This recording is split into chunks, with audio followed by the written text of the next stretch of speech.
Hello दोस्तों, मैं doctor वकील खान आप सभी का स्वागत करता हूं मेरे यूट्यूब चैनल एनाटॉमी जोन में। दोस्तों, आज की इस वीडियो में मैं आपको बताने जा रहा हूं सर्वाइकल प्रॉब्लम्स के बारे में, जैसे कि सर्वाइकल स्पॉन्डिलोसिस, सर्वाइकल स्पॉन्डिलाइटिस। इसके अलावा इसे सर्वाइकल डिस्क बल्ज भी बोला जाता है, हर्निएटेड डिस्क बल्ज भी बोला जाता है, ठीक है।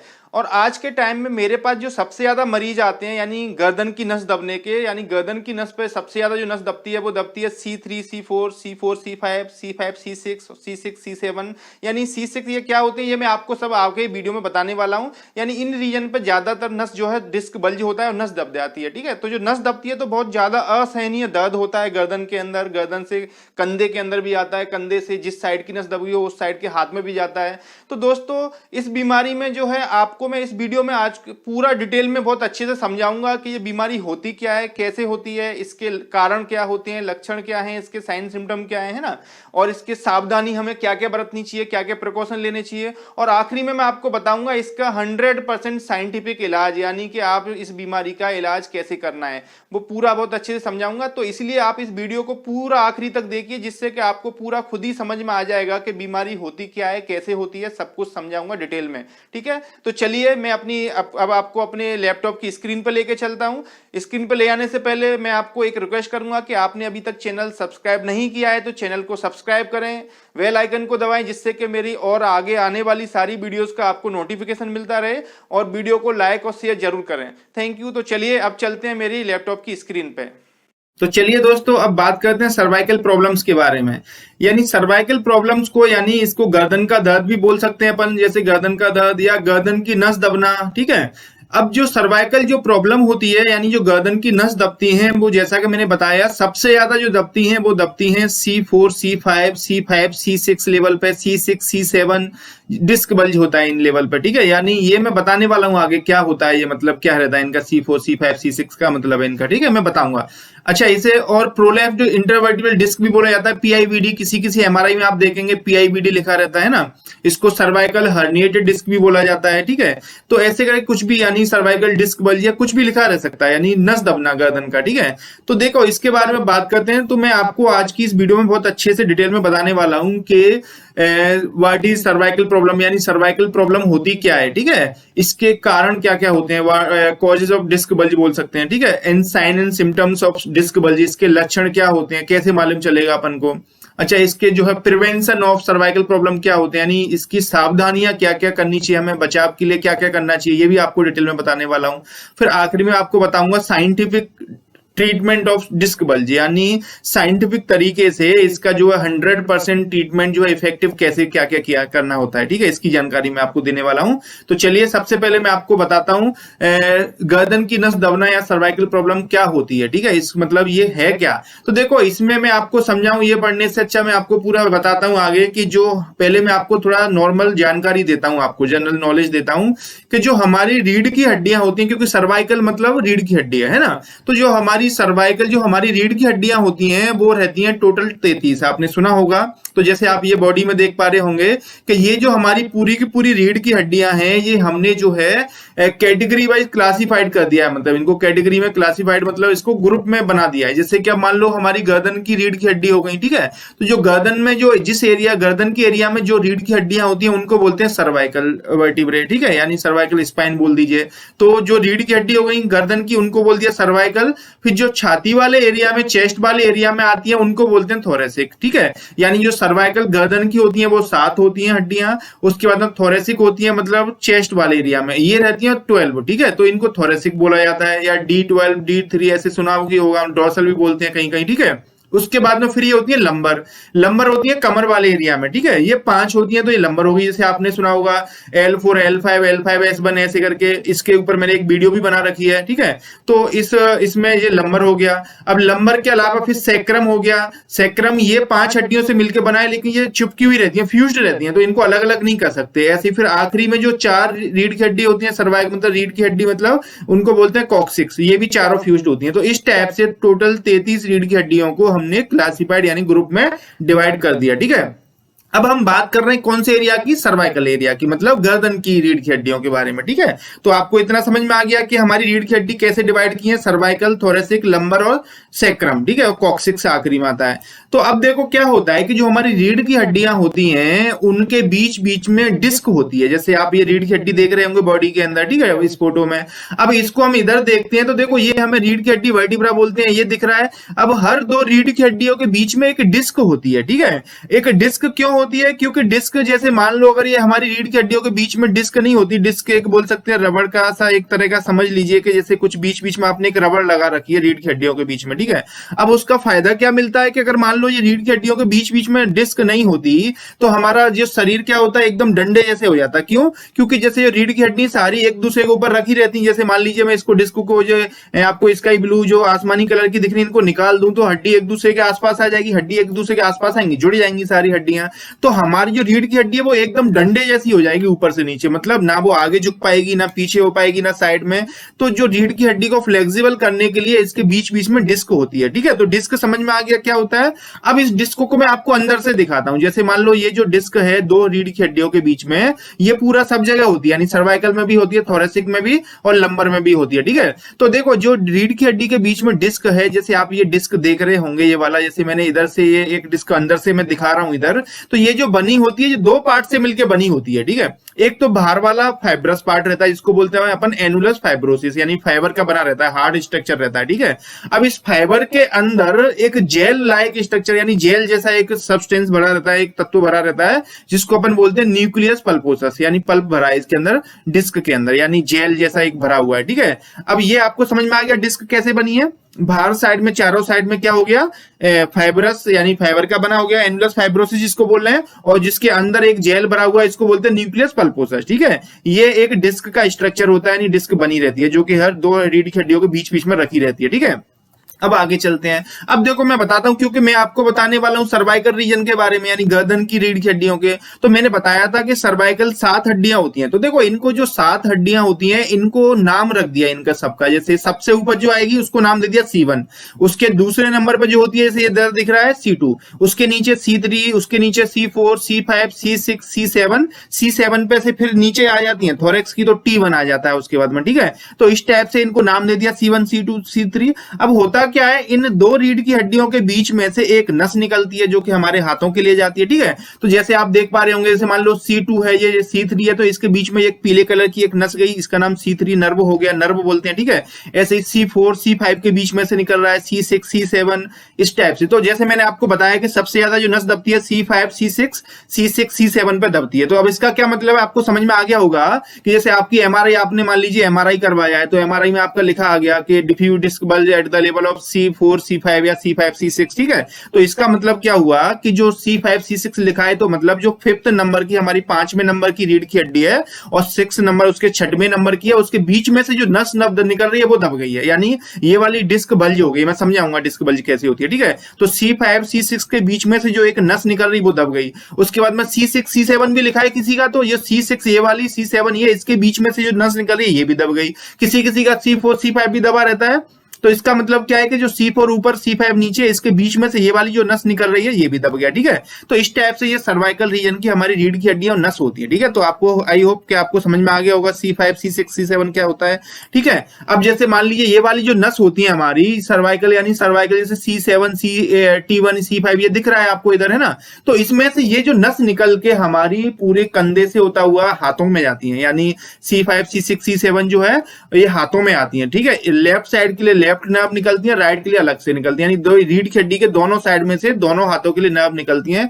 सीधे हाथ की तरफ सीधे नर्व, सीधे लेफ्ट मतलब जैसा भी जो भी राइट साइड में राइट नर्व होती है, लेफ्ट साइड में लेफ्ट, यानी दोनों साइड के लिए नस निकलती है हमारी नर्व्स, जिनको बोलते हैं हाथों के लिए। ठीक है, अब देखो बात करते हैं, अब हम सर्वाइकल रीजन की बात करें तो देखो सर्वाइकल में जैसे मैंने आपको बताया कि जो रीढ़ की हड्डी है अब इस एरिया की, तो यहाँ डिस्क बल्ज होना है। अब तो डिस्क बल्ज मैं आपको समझाता हूँ कि डिस्क बल्ज क्या होता है। ठीक है, तो देखो, मैंने जैसे आपको बताया था कि जो हमारी रीढ़ की हड्डियों के बीच में डिस्क रखी रहती है, ये वाली डिस्क दिख रही है, जिसके अंदर अंदर न्यूक्लियस यानी जेल भरा है, न्यूक्लियस पल्पोसस बोल रहे थे, और बाहर जो है एनुलस फाइब्रोसिस था। तो क्या होता है कि जब इसके ऊपर प्रेशर पड़ता है, या जैसे मैं आपके कारण बताऊंगा इसमें आगे, जब इस पर प्रेशर पड़ता है या कोई प्रॉब्लम होती है, तो ये जो जेल है इसके अंदर जो भरा हुआ है, वो जेल इस डिस्क को टीयर करके बाहर निकल जाता है। तो इसी को हम बोलते हैं डिस्क बल्ज। जैसे ये वाला नॉर्मल दिख रहा है आपको, नॉर्मल डिस्क है, इसमें क्या है, जेल अंदर भरा हुआ है, ठीक है। लेकिन इस साइड में देखेंगे आप तो हो क्या रहा है कि ये जो डिस्क थी इसके अंदर जो जेल भरा था वो इस बाहर वाले फाइब्रस रिंग को तोड़ के टीयर करके बाहर आ गया, है ना। बाहर आया तो हुआ था क्या है कि जो हमारी डिस्क होती है उसके जस्ट पीछे हमारी नस होती है। जैसे मैंने आपको ये दिखाई थी ना, नस निकलती है, ये वाली जैसे देखते हैं, ये जो नस निकल रही थी ये जस्ट डिस्क के पीछे रहती है। तो अब होता क्या है, जब जेल बाहर आएगा, जैसे आप इसमें देख रहे होंगे, जेल जैसे ही बाहर निकल के आया इसने नस को दबा दिया। अब मान लीजिए ये वाली जो है राइट साइड की है, तो राइट साइड की नस दब रही है, तो राइट हाथ में आपको दर्द आने लग गया, राइट कंधे के अंदर। अब मान लीजिए जरूरी नहीं है कि इस साइड में ये इधर साइड भी आ सकता है। अगर इस साइड में लेफ्ट साइड में आएगा तो लेफ्ट नर्व को दबा देगा, लेफ्ट हाथ की नस को दबा देगा। तो जिस साइड में ये जो जेल है डिस्क में से निकल के बाहर आता है उसी साइड की नस दबती है। इसी को हम बोलते हैं डिस्क बल्ज या हर्निएटेड डिस्क या प्रोलैप्स ऑफ डिस्क। ये सारे एक ही के नाम है सब, ठीक है, एक जैसे होते हैं। तो हर्निएटेड जैसे ये दिख रहा होगा आपको, ये नॉर्मल थी, इसमें से ये डिस्क में से जेल बाहर आया, इसने नस दबा दी, ठीक है। तो इसको बोला जाता है हर्निएटेड डिस्क या डिस्क बल्ज या डिस्क प्रोलैप्स, जो भी बोलेंगे, ठीक है। अब देखो ये गर्दन की, जैसे आप देख पा रहे होंगे, जैसे इस फोटो में से ये हमने गर्दन की रीढ़ की हड्डी निकाली, इसके अंदर ये डिस्क थी, ये अंदर जेल भरा हुआ तो बाहर आ गया, इसने बाहर आके नस को दबा दिया, ठीक है। डिस्क बल्ज हो रहा है, हर्निएटेड डिस्क लिखा हुआ है ना। तो ये इस साइड की नस दबी हुई है, स्पाइनल नर्व जिसको बोलते हैं, है ना। अब इसी टाइप से जैसे अब ये फोटो देख रहे हैं, इसमें भी आप देख पा रहे होंगे कि ये जो रीढ़ की हड्डी है, जैसे ये लोअर साइड का इन्होंने L4 L5 का दिखाया, ये नॉर्मल डिस्क दिख रही है। नॉर्मल के अलावा ये वाली जो है आपको बाहर डिस्क जो जेल है बाहर निकलते हुए दिख रहा है, तो इसको हर्निएटेड डिस्क बोल दिया, यानी इसने इस साइड की नस दबा दी। तो इस साइड में जो जिस हाथ में ये जाएगी नस उस साइड में दर्द करेगी, ठीक है। तो ये होता है यानी स्लिप डिस्क। अच्छा, एक जैसे अब ये आपको दिख रहा है, यहां भी दिख पा रहा होगा, ये नस दबी हुई है, लेकिन ये कहां तक दबा है, ये दबा है लंबर रीजन में, यानी ये वाला है L5 L4। तो L4 L5 के बीच में ये नस है स्लिप डिस्क, इसको साइड का बोल सकते हैं अपन, क्योंकि ये वाली जो नस होती है L4 L5 जो नस होती हैं वो साइटिक नर्व बनती है, उसको साइड का बोलते हैं, ठीक है। तो इस टॉपिक पे मैंने एक अच्छी वीडियो बना रखी है, जिसको कई लाख लोगों ने वीडियो को मेरे को देखा है, स्लिप डिस्क साइड का के ऊपर। अगर आप लोगों के भी घर में या किसी को आपको देखना है इस वीडियो को, बहुत अच्छी वीडियो है, तो इसका जो है लिंक, ये जो है ऊपर आपके लिंक आ रहा है, एक आई बटन पे जो लिंक आ रहा है उसको खोल के आप देख सकते हैं, या फिर इसका डिस्क्रिप्शन में नीचे इसके डिटेल में दे दूंगा, वीडियो के डिस्क्रिप्शन में दे दूंगा, इसका लिंक दे दूंगा, ठीक है। या फिर आप मेरे यूट्यूब चैनल पर जाके भी इस वीडियो को सर्च कर सकते हैं, स्लिप डिस्क साइड का के ऊपर, जिसको कई लाख लोगों ने अच्छा रेस्पॉन्स दिया, देख चुके हैं कई लाख लोग, है ना, और इलाज भी लिया है बहुत से लोगों ने, है ना। तो अब देखो ये रहेगा इसमें स्लिप डिस्क साइड का हो गया। अब मैं अपन बात, लेकिन अभी उसकी नहीं कर रहे हैं, स्लिप डिस्क साइड का कमर की नस दबती है तब बोलते हैं। अभी हम बात करते हैं गर्दन की, सर्वाइकल की नस दबने के बारे में।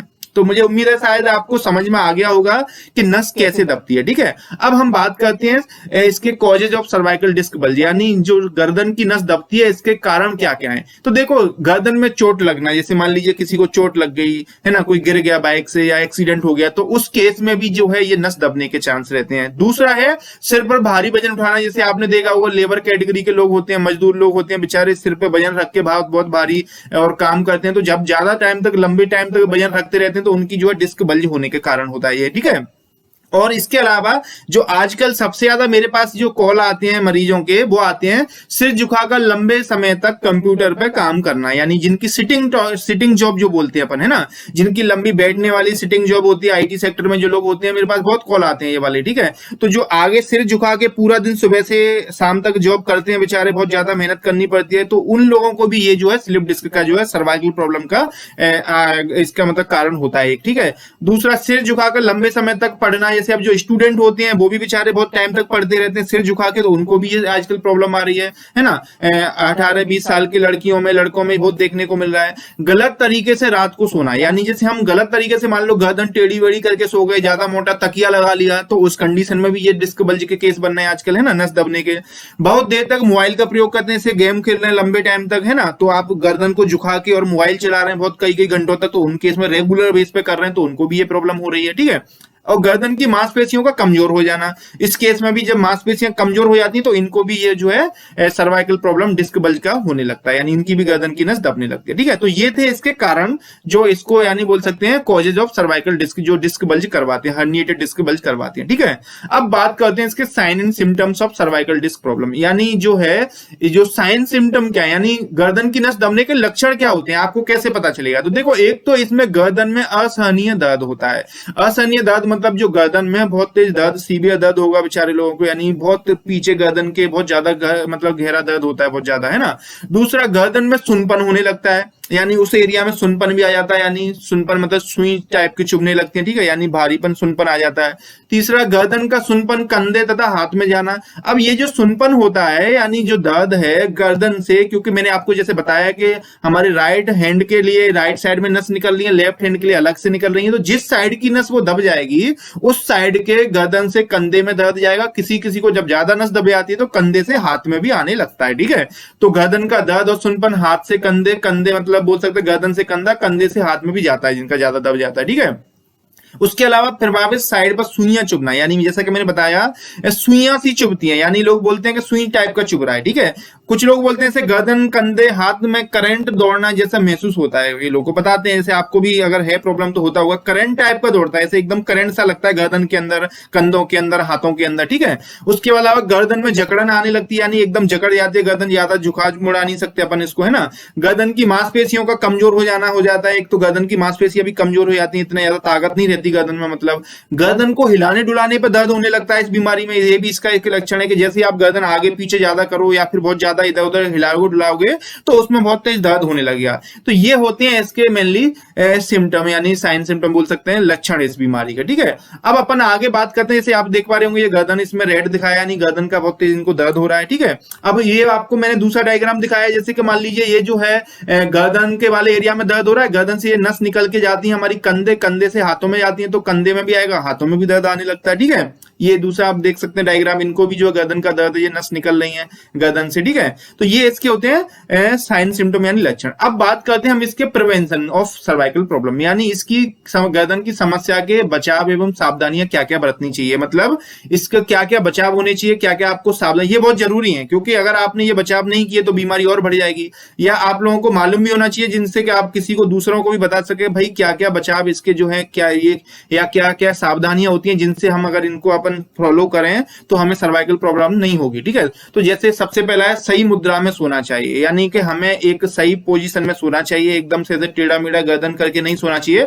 अधिक तनाव नहीं लेना चाहिए, जैसे बहुत ज्यादा टेंशन जो लेते हैं गर्दन में दर्द आने लगता है, बहुत टाइम तक गर्दन दर्द होता है, उसके बाद में फिर वो वहां पर नस भी दबने लगती है। ठीक है, तो तनाव या टेंशन नहीं लेना चाहिए। अधिक वजन उठाने से बचें, ज्यादा वजन नहीं उठाना चाहिए सिर पे या वैसे। ठीक है, वजन उठाते समय सही तकनीक का प्रयोग करना चाहिए, यानी कि ऐसा नहीं कि उल्टे सीधे गर्दन टेढ़ी मेढ़ी करी, कंधे पे वजन रख लिया। तो इस कंडीशन में से कुछ लोग मजदूर देखे होंगे आपने, वजन उठाते हैं गर्दन टेढ़ी करके, कंधे पे कोई भी सिलेंडर रख लेते हैं, उन लोगों को ये प्रॉब्लम होती है। तो सही तरीके से वजन उठाना चाहिए और अपना वजन मेंटेन रखें, यानी बॉडी का वजन भी बहुत ज्यादा बढ़ने नहीं दें। ठीक है, उसके अलावा कंप्यूटर या मोबाइल का इस्तेमाल करते समय पोस्चर सही रखें, यानी अब जैसे आप सिटिंग जॉब कर रहे हैं या बहुत ज्यादा लंबे टाइम तक मोबाइल चला रहे हैं तो बहुत ज्यादा गर्दन को आगे झुका के नहीं करें अपन, यानी जो पोस्चर है आपका थोड़ा स्ट्रेट रहना चाहिए, गर्दन सीधी रखनी चाहिए। ठीक है, सिर को एक तरफ झुकाकर घंटों कंप्यूटर पर काम नहीं करें, मतलब वही बात है जैसे कि आप एक तरफ जैसे गर्दन झुका के आगे पीछे किधर भी अपन कंप्यूटर पर लगातार काम करते जा रहे हैं, तो इस टाइप से हमें नहीं करना चाहिए। लगातार कंप्यूटर पर काम एक साइड में गर्दन को झुका के नहीं करना चाहिए। ठीक है, लगातार लंबी अवधि तक बैठने से बचें, यानी बहुत लंबा टाइम तक लॉन्ग ड्यूरेशन के लिए बैठने से बचें, यानी कि बीच बीच में आप मेरे हिसाब से उठते रहना चाहिए, जैसे गर्दन को यानी थोड़ा चलते फिरते रहना चाहिए, एक लंबे टाइम तक एक ही पोस्टर में नहीं बैठना चाहिए। ठीक है, मांसपेशियों को मजबूत बनाए रखने के लिए नियमित रूप से एक्सरसाइज करें, यानी जैसे अपना रेगुलर बेस पे एक्सरसाइज बहुत जरूरी होता है। अगर आपका सिटिंग जॉब है या आपको जैसे मैंने जो आपको बताए थे इसके लक्षण बताए थे या फिर जो कॉज बताए थे, कारण बताए थे, अगर इस टाइप का आपको लगता है तो भाई रेगुलर आप एक्सरसाइज करेंगे तो ये प्रॉब्लम नहीं होगी आपको। ठीक है, ज्यादा मुलायम गद्दे का इस्तेमाल ना करें, यानी जो स्पंजी टाइप का जो गद्दा होता है, अगर आपको समस्या हो गई है सर्वाइकल प्रॉब्लम तो बहुत ज्यादा स्पंजी टाइप का गद्दे का यूज नहीं करें, थोड़ा सा हार्ड टाइप का होना चाहिए, थर्माकोल टाइप की जो सीट आती है। ठीक है, ज्यादा मोटे तकिया का भी इस्तेमाल ना करें, यानी जो पिलो होता है आपका तकिया वो बहुत ज्यादा मोटा ना रखें, है ना, ये थोड़ा सा पतला होना चाहिए। तो ये अगर आप ये सारी चीजें फॉलो करेंगे तो डेफिनेटली आपको जो है इन बीमारी से आप बचाव कर सकते हैं अपना। अब बात करते हैं इसका ट्रीटमेंट का, यानी scientific treatment of cervical disc bulge, यानी नस का, गर्दन की नस दबने का बिना ऑपरेशन इलाज। तो देखिए सर, इसमें क्या होता है भाई कि जैसे आपको सर्वाइकल प्रॉब्लम हो गया है तो आप किसी भी डॉक्टर के पास जाएंगे, आजकल तो वही सब जगह एमआरआई कराएंगे पहले, एमआरआई के बाद में दवाई दी जाएगी, इसमें है ना, दवाई देते हैं। दवाई कुछ मरीज मुझे आके बताते हैं, डॉक्टर साहब जब तक दवाई खाई तब तक आराम मिला, दवाई बंद की, फिर वही की वही कंडीशन, ठीक है। फिर कुछ डॉक्टर बताते हैं, मरीज आके बताते हैं, कुछ डॉक्टर जो है फिर ऑपरेशन का सजेस्ट कर देते हैं, सलाह देते हैं, सर्जरी करा लीजिए। तो देखिए भाई, सर्जरी तो जो है होता है डेफिनेटली, लेकिन इस प्रॉब्लम में क्योंकि गर्दन की रीढ़ की हड्डी का जो है, गर्दन का सर्जरी करा रहे हैं तो बहुत रिस्की हो जाता है, क्योंकि अगर गलती से नस वस कटी तो लकवा पैरालिसिस के ज्यादा चांस रहते हैं इसमें, ठीक है। तो अब क्यों ना आपको कुछ ऐसा सोचना चाहिए कि बिना सर्जरी के ही आपका इलाज हो जाए, ठीक है। तो मैं आपको आज बताता हूं कि इसमें जो है सर्वाइकल ट्रीटमेंट जो रहता है, यानी सर्वाइकल प्रॉब्लम का मैंने साइंटिफिक तरीके से इसका नेचुरल वे में इलाज निकाला है, ठीक है। अब नेचुरल वे में जो इलाज होता है, यानी जिसमें मैं आपको कुछ जो है गर्दन की एक खास तरह की सिकाई बताई जाएगी, कुछ सिकाइयां होंगी जैसे नेचुरल तरीके से गर्दन की सिकाई, कुछ हाथ की सिकाई अलग तरीके से होंगी, जिसमें आपको कुछ फिर एक्सरसाइज भी बताई जाएंगी। अच्छा, एक्सरसाइज भी इस प्रॉब्लम में हर कोई नहीं करनी चाहिए, क्योंकि कुछ एक्सरसाइज ऐसी होती हैं जो इस बीमारी में नहीं की जाती हैं। अगर आपने गलती से वो एक्सरसाइज कर ली तो आपकी दिक्कत और बढ़ जाएगी। तो इसमें किसी डॉक्टर के अंडर में ही एक्सरसाइज करनी चाहिए। तो मैं इसमें आपको बताऊंगा, इसका वीडियो भी भेज दूंगा मैं आपको एक्सरसाइज का, अगर आप मेरे से बात करते हैं तो, ठीक है। उसके अलावा फिर आपको इसमें डाइट बताई जाएगी मेरे इलाज में, जैसे डाइट में क्या खाएं क्या नहीं खाएं। जैसे कि मान लीजिए इस प्रॉब्लम में कैल्शियम की चीजें, विटामिन की चीजें जो घर में अवेलेबल होती हैं, जैसे कि मान लीजिए हल्दी वाला दूध हो गया, मेथी के दाने, खजूर, और भी बहुत सारी चीजें बताई जाएंगी, ठीक है। उसके बाद में परहेज बताए जाएंगे इसमें कि परहेज में क्या क्या नहीं खाना है, जैसे खट्टे आइटम नहीं खाने जाते हैं ना, ठंडी चीजें नहीं खानी चाहिए, और भी बहुत सारी चीजें बताई जाएंगी आपको जो नहीं परहेज करने हैं। और सबसे जरूरी होता है सावधानियां, जैसे कि मैंने आपको बताई सावधानी क्या क्या बरतनी है, जैसे कि कैसे सोएं, कैसे बैठें, चलने फिरने का, ये सारे और भी बहुत सारी सावधानी आपको मैं बताऊंगा, ठीक है। अब देखिए यहां पर जो मैं है इलाज पूरा आपको इसलिए नहीं बता पाऊंगा, यानी इसमें आपको मैंने पूरा इलाज यहाँ नहीं बताया है, क्योंकि मैं जब तक आपकी बीमारी को नहीं समझ लूंगा आपको मैं नहीं बता सकता। क्योंकि मान लीजिए आपको कोई दूसरी प्रॉब्लम हुई और मैंने यहाँ इलाज बता दिया और आपने वो फॉलो किया, जैसे मान लो आपकी गर्दन की रीढ़ की हड्डी फ्रैक्चर हो गया है, ठीक है, और आपने वो मेरी बताई एक्सरसाइज करने लगी जो इलाज की, तो भाई दिक्कत बढ़ सकती है। तो ऐसे में आपको बिना देके, आपको बिना मतलब आपको समझे नहीं बता सकता। तो अगर आपको ये प्रॉब्लम है तो ये जो नीचे नंबर आ रहा है, मेरा व्हाट्सएप नंबर है, इस पे आप हमें मैसेज करो, अपना नाम पता लिख के भेजो। उसके बाद फिर मैं आपसे कॉल पे बात करूंगा पर्सनली, ठीक है। उस कॉल पे बात करके फिर मैं आपको आपकी बीमारी पहले समझूंगा। आपकी अगर आपके पास एमआरआई भी है तो एमआरआई का भी फोटो हमें व्हाट्सएप कर दीजिए, उसका फोटो खींच के, ठीक है। तो मैं उसको देख के फिर मैं आपसे बात करके आपकी बीमारी समझूंगा भाई पहले कि आपको है क्या प्रॉब्लम सर्वाइकल में, क्योंकि सर्वाइकल में बहुत सारी प्रॉब्लम्स होती हैं। तो समझने के बाद फिर मैं आपको कॉल पे इलाज बताऊंगा, ठीक है। वहां पर मैं आपको पूरा बताऊंगा। और या फिर आप अपना कमेंट में भी आप हमें बता सकते हैं अपनी प्रॉब्लम के बारे में, वीडियो में कमेंट देके, ठीक है। तो इस टाइप से मैं आपको पूरा 100% जो है इलाज पूरा समझा दूंगा, जो आपको घर पे ही रह के आपको फॉलो करना पड़ेगा, ठीक है। तो नंबर पे आप जो व्हाट्सएप नंबर आया है उस पर अपना नाम पता वगैरह लिख के हमें मैसेज करो। उसके बाद फिर मैं आपसे, जब आपका नंबर आएगा तब मैं आपसे बात करूंगा। तो आई होप आपको मेरा पूरा समझ में आ गया होगा इलाज का, और पूरा यानी बीमारी क्या होती है, कैसे होती है, इसके कारण क्या है। तो इसी तरीके से मैं आपको और भी वीडियो बना के देते रहूंगा। तो इसके लिए बस आपसे एक ही रिक्वेस्ट करूंगा कि आपने अभी चैनल सब्सक्राइब नहीं किया तो प्लीज चैनल को सब्सक्राइब कर लें, बेल आइकन को जरूर दबाएं, जिससे कि मैं और आगे एक्सरसाइज के ऊपर, इस बीमारी के और भी बहुत सारी, जैसे डायग्नोसिस वगैरह के ऊपर बहुत सारी वीडियो बनाने वाला हूं। तो उन वीडियो का आपको पूरा नोटिफिकेशन मिलता रहेगा, ठीक है। तो इसलिए चैनल को सब्सक्राइब करें, बेल आइकन दबाएं, और प्लीज वीडियो को शेयर और लाइक जरूर कर दें भाई, क्योंकि अगर आपको अच्छी लगी है तो आपसे लाइक जरूर करेंगे, मुझे उम्मीद है, ठीक है। तो थैंक यू, आपने मेरी वीडियो देखी, और मिलते हैं फिर अपन किसी नेक्स्ट वीडियो में। और अगर प्रॉब्लम है तो आप पक्का व्हाट्सअप करिए, मैं आपसे जरूर बात करूंगा पर्सनली, ठीक है। Thank you all of you, thank you.